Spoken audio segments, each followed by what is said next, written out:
It's the day after Easter Monday. And let me ask you a question. Did you serve breakfast to your colleagues and customers at business yesterday? Well, why not? Another question for Easter Monday. Did you get all wet yesterday? Did you get all wet? Well, those are two questions that actually deal with Easter Monday.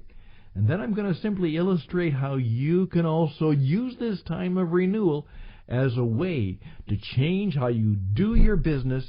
And in just a few months, you'll be able to write the book to help build your business.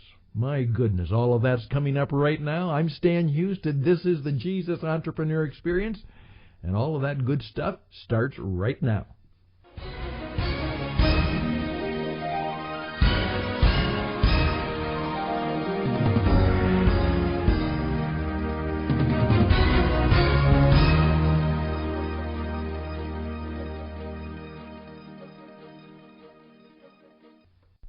And we are underway. This is the Jesus Entrepreneur Experience podcast, a personal on-demand broadcast brought to you by the Christian Entrepreneur Network, tcenglobal.org, tcenglobal.org. We've got lots of good stuff for you coming this week, and perhaps right now we have something that might be fun and helpful to you. Hey, did you know that in many Slavic countries, Easter Monday is called Wet Monday? And it's a rather jovial day when men and women try to drown, to douse one another with water. Yeah, not much is known why, but that's what it's done, and the custom is a fun activity. But perhaps it has echoes of a profound spiritual truth, which comes from Easter. You see, Easter is meant to be a season of spiritual regeneration and renewal, where our sins are washed away and we are renewed in the Spirit. Yeah, there's the water deal. One way to remind ourselves of this fundamental truth is to pray, and to pray Psalms 51. And Philip Kozlowski, who wrote this little ditty that I'm learning this from, says Psalms 51 is full of beautiful images and reflects the great mercy of God. Indeed, it does. And there's a great story behind Psalm 51. Perhaps many of you know it. And he just suggests that perhaps we can think about this today. From Psalm 51, just an excerpt. Thoroughly wash away my guilt, and from my sin cleanse me. Cleanse me with hyssop, that I may be pure. Wash me, and I'll be whiter than snow. You will let me hear gladness and joy. The bones you have crushed will rejoice. Turn away your face from my sins. Blot out all my iniquities. A clean heart create for me, O God. Renew within me a steadfast spirit. Indeed, Easter was a day of celebration. Yes, but Easter is not just a day, it's a season. And in this season of Easter, let's think about ways that we can perhaps have more joy, renewal, and regeneration in our life. Also, Monday is, to me, a tradition that I've been trying to start for over 20 years. You know, if you read the story, it's incredible. Easter Monday, Jesus is serving breakfast by the seaside, by the shore, to his former disciples who've now run away and gone back to the work they do and the work they did. And he comes along and fills their nets full of fish and invites them to come on shore and have a nice seaside barbecue of fish and perhaps something else that perhaps he can create for them. For a number of years, I have had the custom of inviting my customers and many of my colleagues to a little breakfast in which my wife and I would serve breakfast. We would create the breakfast she would do more than I would. But I was a good server and certainly a good cleaner-upper, and we would just invite people after a busy weekend to have a little Easter Monday morning breakfast on us before they began their day. And just remember that, my goodness, Jesus had quite a weekend, hadn't he? But there he is. First thing back to work after resurrection. What's he doing? He's serving others. My goodness, what a Lord we serve. And he serves us right back with much, much more. Just something to think about. My name is Stan Houston. The program is called The Jesus Entrepreneur Experience.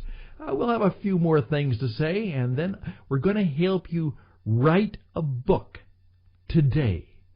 And perhaps you'll even get it done this summer. TCENglobal.org/contribute now. TCENglobal.org/contribute now. Raise your hand and volunteer to be on our program and to help us out. We'd appreciate if you would be a sponsor of our program and of our efforts. RadioEdge77@gmail.com. RadioEdge77@gmail.com. Coming back, we're going to create a book just for you.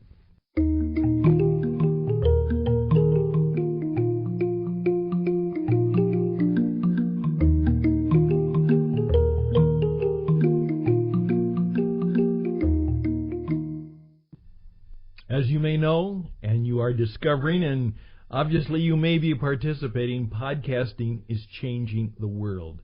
In terms of radio, communications, radio and television, things are going to change massively, and I'm going to try and help you be ready for it.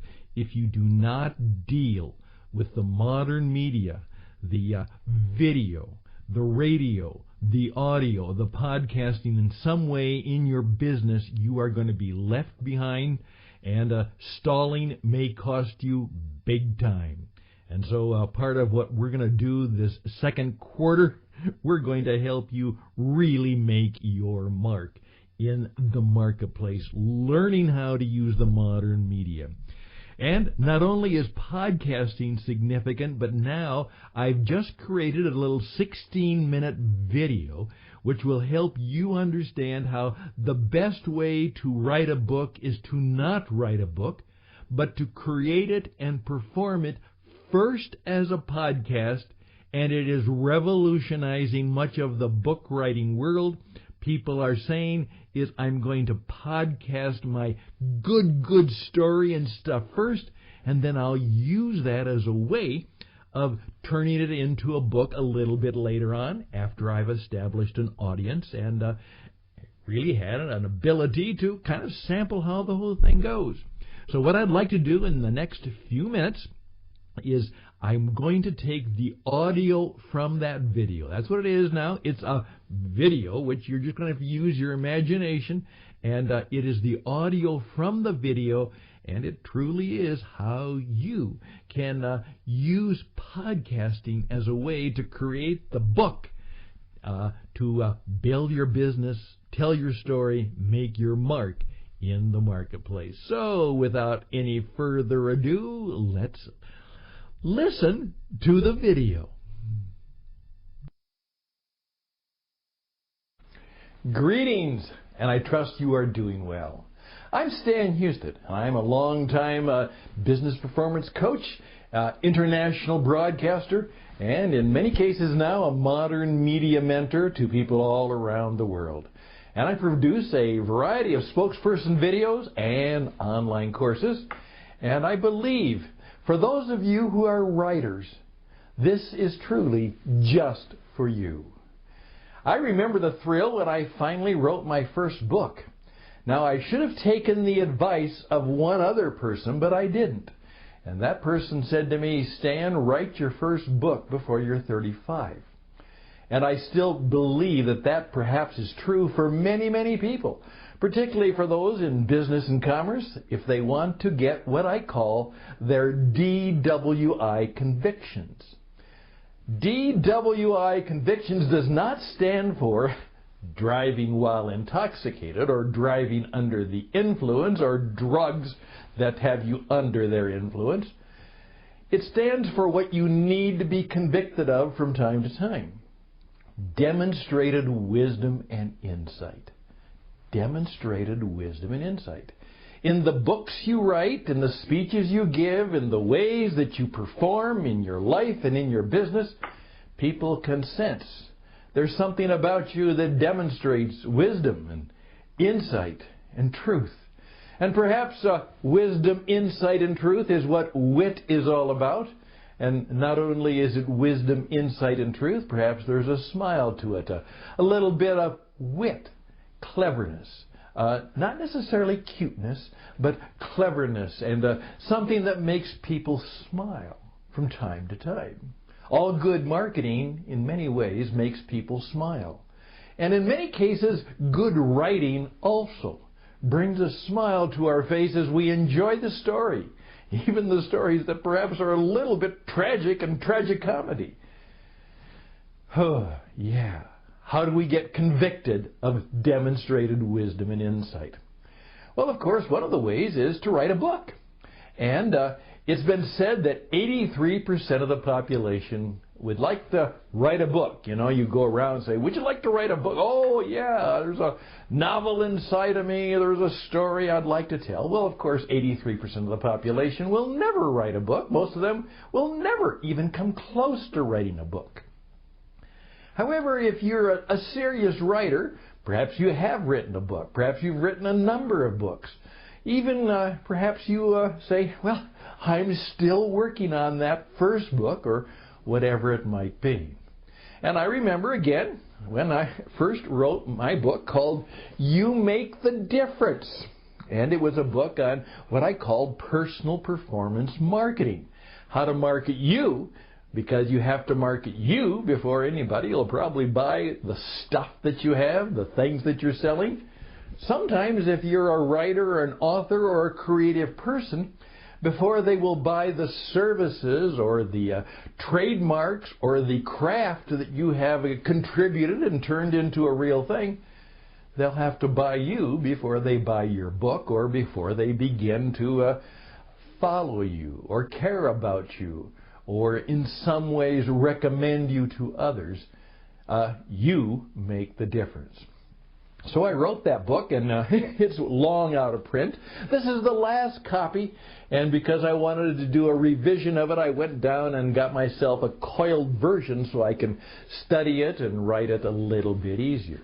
That's a very good thing to do sometimes when you have a particular book that is helpful to you. It's easier to study it and mark it up and do the things that make it more worthwhile for you. But I want to suggest something new. There's going to be a lot of books in the future. However, there's going to be less than we might like. We are truly, in many cases, a post-literate generation. People are more inclined to do exactly what you're doing right now. Well, I'll watch it on YouTube. I'll watch a video. The audio book, that deal, is growing by leaps and bounds. I've done a lot of audio books for authors and helping perhaps bring their writing to emotional and experiential life. Now that's important. We can write very well, and most of you do, but it oftentimes takes the spoken word, the heard word, to give it an extra touch of wisdom, insight, and truth with emotion and expression and connection. As I used to say on late night radio, just let that sit on your head for a while. Here's my suggestion to many of you who would like to write a book. Don't write it. Perhaps you need to perform it. Now, what does that mean, to perform your book? I want you to think about it. Create and perform a book. What do you think that means? And would you take a few moments perhaps to talk about it?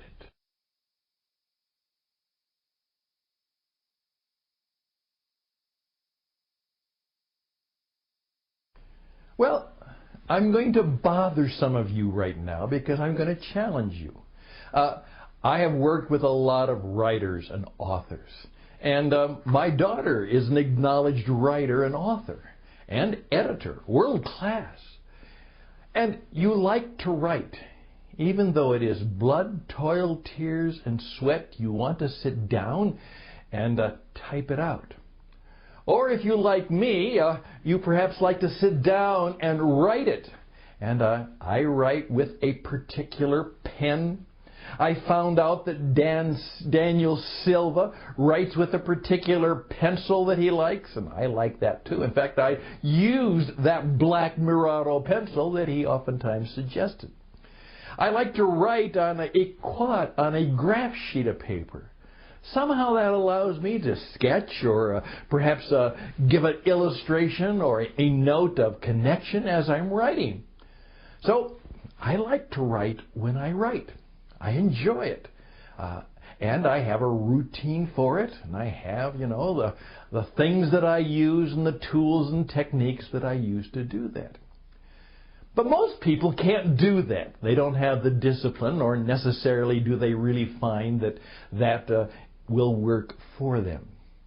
And so I'm going to suggest something else. Now, I've actually written 3 books in that they have been published. But let me say this to you. I've created possibly hundreds of books. Because what I've done in a variety of audio and video and teaching programs that are all there somewhere, and they can be taken down, they can be sent to a transcriber, and they can be transcribed, and then somebody who's really good could take that, and they could be edited and turned into written prose, and I would have a book. Even though I did not write it, I did create it, and I did perform it. And it was my words, my thoughts, my ideas, but then the wordsmith and the editor and the creator of the person who can do that better than I can do that will take my thoughts, my ramblings, my speakings, my creatings, and my performings, and turn it into that beautiful thing which we love to feel and sense and share with others, the book. And it will be around, thank goodness. However, what I'm going to challenge you to do is to think about the fact that you may not just be a writer and author, you're a communicator. And think about this suggestion. I've done hundreds of radio programs through my many years in broadcasting. And now I'm very much involved in what I call podcasting. Now, I wonder if you know where that term comes from. Well, actually, it comes from the word iPod, which many of you are familiar with. And what that was Steve Jobs said, independent, individual, personal, on-demand music. So rather than listening to the radio station or having to buy a CD that had all of the songs, whether I liked them or not, I could choose the music that I wanted to listen to, put it on this little thing called an iPod. And by the way, when he did that, the name of Apple was changed. Before that, it was called Apple Computer. But obviously, with the invention of the iPod, now it's just Apple. Because obviously, watches, phones, musical devices all came from that brilliant mind and that brilliant performance. So podcasting is personal on-demand broadcasting. And what it amounts to is something that anybody can do. And what I'm going to encourage you to do is to think about podcasting as a way to create your book. Speak it. Okay, you have chapter 1 outlined, or you have an idea. Talk it. Then perhaps put it on and see what the response is. Chapter 2. Speak it, perform it, create it. There you have episode 2. Episode 3. While you're doing that, people are listening to your story. And podcasting is very, very much going back to the old radio time of story time. The serial story is very popular. And so perhaps that story or that novel that you have inside of you that you're trying to write it out, you may want to think about performing it. Podcast episode 1, 7, 8, 9, 10. Put it out there. See the response. Begin to build your following. What you will discover is people will respond to it. You may actually have a group of people who begin to follow you, and not only are they loving fans, they may be even gentle critics. They will make suggestions about your book. They will add particular episode stories that might help you with that book. One gentleman said by doing that, his book was 100%, maybe 1,000% better because people responded and they brought new information, new ideas, and new thoughts that he then incorporated into the final production, so that the podcast, when it truly was published as a printed work, was a far more superior work. And, of course, it already had a following. I'm believing that perhaps the way books will be written in the future is they will not be written at all. And I would suggest that I would like to help you, that if you really have that book in you, you may want to actually perform it first. And you may need a coach, not a writing coach, a performing coach, a speaking coach, a person who can help you speak it with emotion, expression, and understanding, and how to turn it into episodes that are different and more unique than the standard chapters. Just a thought. Now, of course, right now, some of you are saying, Stan, this is something out of the Twilight Zone. I've never considered that. I don't know if that would work for me. Some of you are just resisting the whole idea. You want to keep writing. You want to keep typing. You want to keep scribbling and writing. And I know that feeling. I've got my own special pen and my own special pencils and my own pens that I actually made myself that I write with. But perhaps you may say, it's not just the Twilight Zone. Perhaps it is somewhat the future that's upon us now as a communicator, as a performer, as a writer, that I will begin to turn or start to write my book as a podcast, and then see what happens and see where it goes and find out the kinds of people who will jump onto my platform, onto my program, who will then be the people who write nice commendations and make a point of purchasing my publications. That would be nice, wouldn't it? Yes, it may be a bit of the Twilight Zone, but if you happen to go back to all of those old Twilight Zone stories, you'll remember Rod Serling's great line, just an idea for your thought and consideration. And that's what I'm offering. For those of you who want to publish, those of you who want to write, those of you who want to put good books into the universe, maybe you want to start by creating a podcast, an audio first book, and see where it goes. Again, maybe from the Twilight Zone, but for your thought and consideration. I'm Stan Houston. And you can reach me at stanhouston@gmail.com, stanhouston@gmail.com. And I would love someday to help you perform your book. And then won't it be fun to see it actually come out and be published? A performed, a published, and a profitable and successful work of art. All the best and blessings to you. Let me know if I can help you. And bye for now.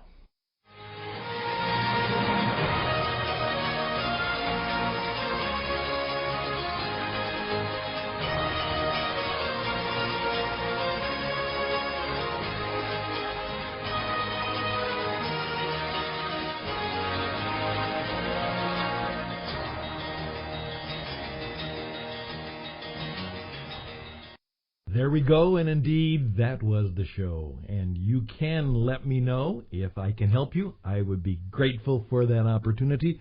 RadioEdge77@gmail.com. RadioEdge77@gmail.com. Wow, get all wet, renew, regenerate, serve breakfast, make it a new tradition for your life and business. And let's use this coming spring and summer to perform and then create and then to publish our book so that we can make our mark in the world today. It's all possible right now on the Christian Entrepreneur Network. I hope you'll sponsor us, join us, and support us in any way you can as we seek to sponsor and support you. Bye for now.